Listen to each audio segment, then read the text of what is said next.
Sir, Pahalgam ഭീകരാക്രമണത്തെ തുടർന്ന് India ആദ്യത്തെ തിരിച്ചടികൾ നൽകിയിരിക്കുകയാണ്. അതിലെ പ്രധാനപ്പെട്ട പ്രതിരോധ ഉദ്യോഗസ്ഥന്മാരെ പുറത്താക്കി പാക് പൗരന്മാരോട് ഇവിടെ നിന്നും പുറത്തു പോകണം, ഭാരതം വിടണം എന്നുള്ള തീരുമാനത്തിലെത്തി. പക്ഷേ ഏറ്റവും പ്രധാനപ്പെട്ട ഒന്നായിരുന്നു സിന്ധു നദീജല കരാർ മരവിപ്പിച്ചു എന്നുള്ളത്. അപ്പോൾ നമുക്കൊരു കാരണം അത് അവർക്ക് ഏറ്റവും പ്രധാനപ്പെട്ട ഒന്ന് തന്നെയായിരുന്നു, വലിയൊരു ഉടമ്പടി തന്നെയായിരുന്നു. പലപ്പോഴും അത് ഇന്ത്യ നിർത്തലാക്കിയിട്ടില്ല. പല യുദ്ധങ്ങൾ വന്നപ്പോഴും അതിൽ മാത്രം ഇന്ത്യ കൈവച്ചിട്ടില്ലായിരുന്നു. പക്ഷേ ഈ ഒരു സിവിലിയൻസിന് നേരെയുള്ള ആക്രമണത്തിൽ ഇന്ത്യ അതും കൈവച്ചിരിക്കുകയാണ്. ഇതുമൂലം അവർക്ക് വലിയൊരു നഷ്ടമല്ലേ ഉണ്ടാകുന്നത്? അതായത് സിന്ധു നദീതട കരാർ എന്ന് പറയുന്നത് ഏഷ്യയിലെ രണ്ട് രാജ്യങ്ങൾ തമ്മിലുള്ള ഏറ്റവും വലിയ കരാറാണ്. അത് വെറുതെ ഒരു കരാറായി വന്നതല്ല. 1960 സെപ്റ്റംബർ 16 കറാച്ചിയിൽ വെച്ചാണ് കരാർ ഒപ്പുവെക്കുന്നത്. നെഹ്റുവാണ് അന്ന് ഇന്ത്യൻ പ്രധാനമന്ത്രിയായിട്ട് പോകുന്നത്, ഒപ്പുവെക്കാൻ പോകുന്നത്. അവിടുത്തെ മേജർ ജനറലായിട്ടുള്ള ലഫ്റ്റനൻ്റായിട്ടുള്ള മാർഷലായിട്ടുള്ള അയ്യൂബ് ഖാൻ അദ്ദേഹമായിരുന്നു അവിടുത്തെ പ്രസിഡന്റ്. അവർ തമ്മിലാണ് ഒപ്പുവെച്ചത്. പക്ഷേ അതിനൊരു പിന്നാമ്പറമുണ്ട്, വെറുതെ അവർ ഒപ്പുവെച്ചതല്ല. ഇന്ത്യയുടെ ഈ കാശ്മീർ അല്ലെ പഞ്ചാബ് റീജിയനിൽ വരുന്ന പടിഞ്ഞാറൻ ഭാഗത്ത് വരുന്ന സിന്ധു ചെനാബ് സലം, പഞ്ചാബിന് തന്നെ 5 നദികളുടെ നാടെന്നുള്ള നമ്മൾ പഠിച്ചിട്ടുണ്ട് സ്കൂളിൽ, അതുകൊണ്ടാണ് പഞ്ചാബ് എന്നുള്ള പേര് തന്നെ വന്നത്. അങ്ങനെ 3 നദികളും കിഴക്കൻ ഭാഗത്തുള്ള ബിയാസ്, രവി, സത്ലജ് 3 നദികൾ, 5 അല്ല ശരിക്കും, സിന്ധുവിൻ്റെ ഉപനദികൾ കൂട്ടുമ്പോൾ 5, പിന്നെ സിന്ധുവും ചേർത്ത് 5, 6 അങ്ങനെ പറയും. ഈ നദികളിലെ വെള്ളം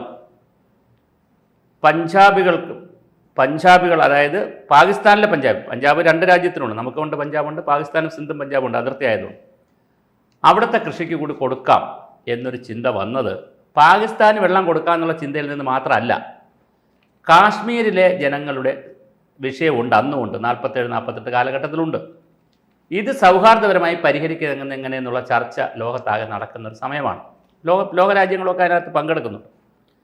ആ സമയത്താണ് 1951 47 സ്വാതന്ത്ര്യം കിട്ടുന്നു. ആ സമയത്ത് ഈ തല്ലുണ്ട്, കാശ്മീരും ഇന്ത്യയും പാകിസ്ഥാനും ഈ റീജിയൻ്റെ ഒരു സംഘർഷമുണ്ട്.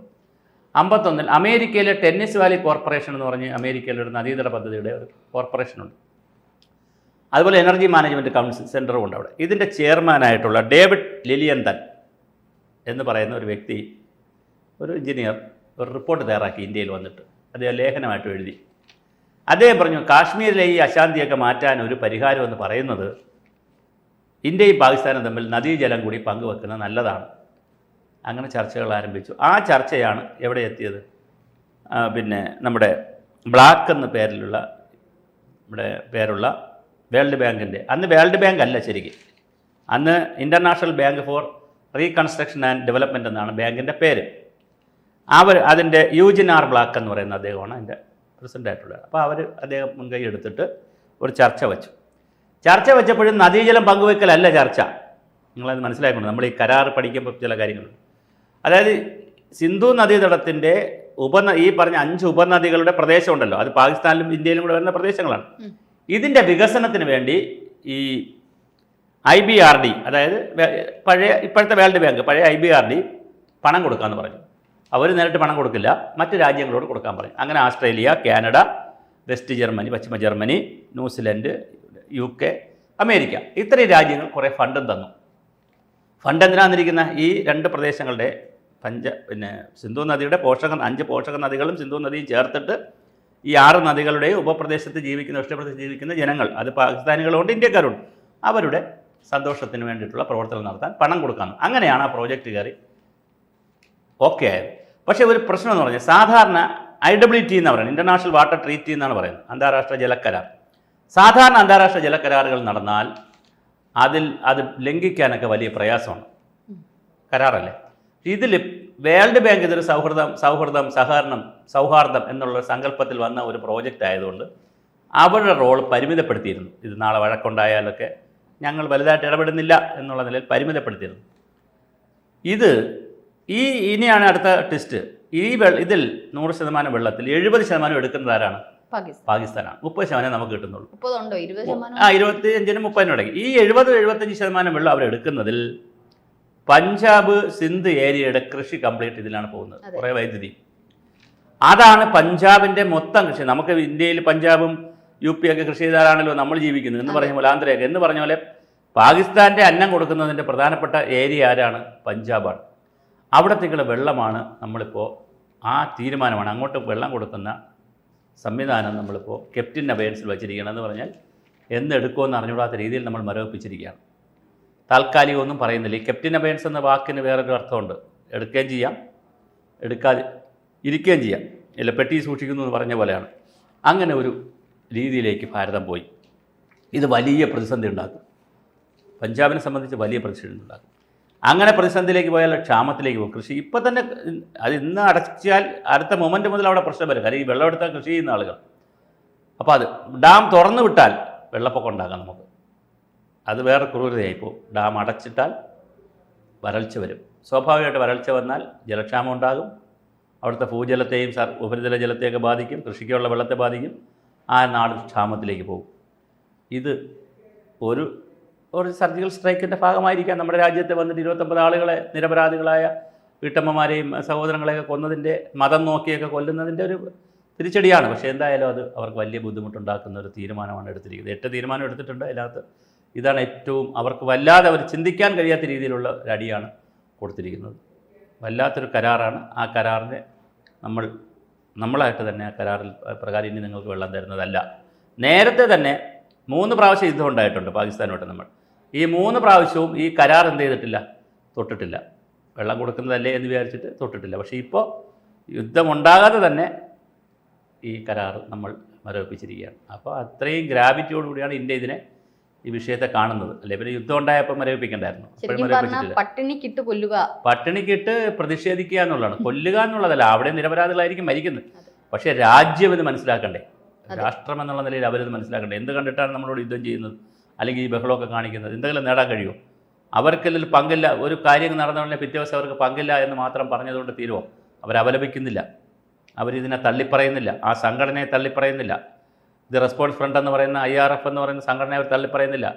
പിന്നെ അതിൻ്റെ ഗസൂരി എന്ന് പറയുന്ന അയാളെ തള്ളിപ്പറയുന്നില്ല. ഒന്നും ചെയ്യുന്നില്ല. അതിന് പകരം അവരതിനെ ഓണപ്പ് ചെയ്യുന്ന രീതിയിലാണ് സംസാരിക്കുന്നത്. അവിടുത്തെ പിന്നെ ആർമിയുടെ ക്യാപ്റ്റനായാലും മന്ത്രിമാരായാലും ഒക്കെ തിരിച്ചടിച്ചാൽ ഞങ്ങൾ തിരിച്ചടിക്കുമെന്നാണ് അവിടുത്തെ പ്രതിരോധ മന്ത്രി ഈ ഒരു കരാർ പറഞ്ഞിരിക്കുന്നത്. നിർത്തലാക്കും അല്ലെങ്കിൽ മരവിപ്പിച്ചു എന്നുള്ള രീതിയിൽ വന്നപ്പോൾ തന്നെ അവിടുന്ന് വരുന്ന വാർത്തകളും ഞങ്ങൾ തയ്യാറാണ്. ഷിംല കരാർ ഞങ്ങൾ റദ്ദ് ചെയ്യും. ഇവിടെ നേരത്തെ ഒരുത്തന്നെ ഞങ്ങൾ വന്നപ്പോൾ ചായ കൊടുത്ത് പറഞ്ഞു വിട്ടു ഒരു ഇന്ത്യക്കാരനെ. അതുപോലെ ഞങ്ങൾ പറഞ്ഞു വിടൂല, ഇവിടെ വന്നാൽ ഞങ്ങൾ പണി കൊടുക്കും എന്നുള്ള നിലയിൽ അവർ പറഞ്ഞു. പക്ഷേ അങ്ങനെ പറഞ്ഞെങ്കിലും ഈ തീരുമാനം അവർക്കൊരു വലിയ അടി തന്നെയാണ്. അതുപോലെ വാഗാ അതിർത്തി അടച്ചതും ഇതോടൊപ്പം ചേർത്ത് വായിക്കേണ്ടതാണ്. ഈ 2 തീരുമാനത്തിൽ ഏറ്റവും ക്രൂഷ്യലായ ഒരു തീരുമാനം ജലം പങ്കുവയ്ക്കുന്നില്ല ഞങ്ങൾ എന്നുള്ളതാണ്. വേറൊരു പ്രധാനപ്പെട്ട കാര്യം മനസ്സിലാക്കേണ്ടത്, അന്താരാഷ്ട്ര തലത്തിൽ പാകിസ്ഥാനോടൊരു മമത ഇതിൻ്റെ പേരിൽ വന്നിട്ടില്ല.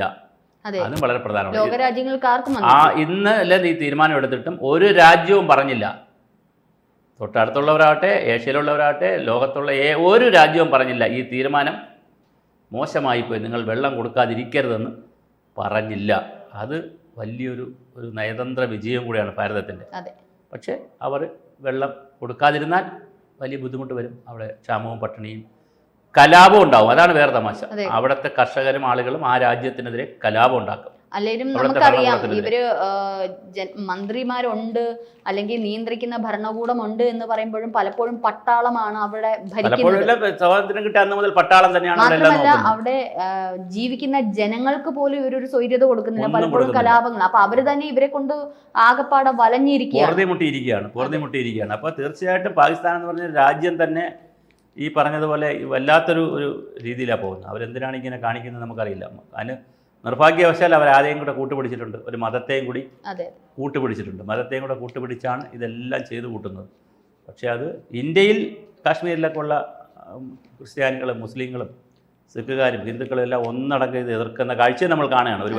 ഒരുപക്ഷെ നേരത്തേക്ക് ഉണ്ടായിരുന്ന മുൻകാലങ്ങളിൽ ഉണ്ടായിരുന്ന യുദ്ധങ്ങളിലൊന്നും കാശ്മീരിലെ മുസ്ലിം വിഭാഗം എത്രത്തോളം പ്രതിഷേധം ഒരു ഭീകര പ്രവർത്തനത്തിന് അവർ മുന്നോട്ട് വന്നിട്ടില്ല. പക്ഷേ ഇന്ന് നമ്മൾ കാണുന്നത് ഏറ്റവും കൂടുതൽ പ്രതിഷേധവുമായി എത്തുന്നത് കാശ്മീരിലെ സ്ത്രീകളാണ്, മുസ്ലിം സ്ത്രീകളാണ്. മാത്രമല്ല അവിടെ കുടുങ്ങിപ്പോയ ബാക്കി ടൂറിസ്റ്റുകളായ ഹിന്ദുക്കൾക്കും മറ്റ് സമുദായത്തിൽപ്പെട്ടവർക്കും മതത്തിൽപ്പെട്ടവർക്കും ആവശ്യമായ എല്ലാ സഹായവും പക്ഷേ കൊടുക്കുന്നത്. ഭാരതത്തിൽ താമസിക്കുന്ന മുസ്ലിം വിഭാഗക്കാർക്ക് അറിയാം ഭാരതം എന്തൊക്കെ സൗകര്യങ്ങളാണ്, സ്വാതന്ത്ര്യമാണ് അവർക്ക് നൽകുന്നത്.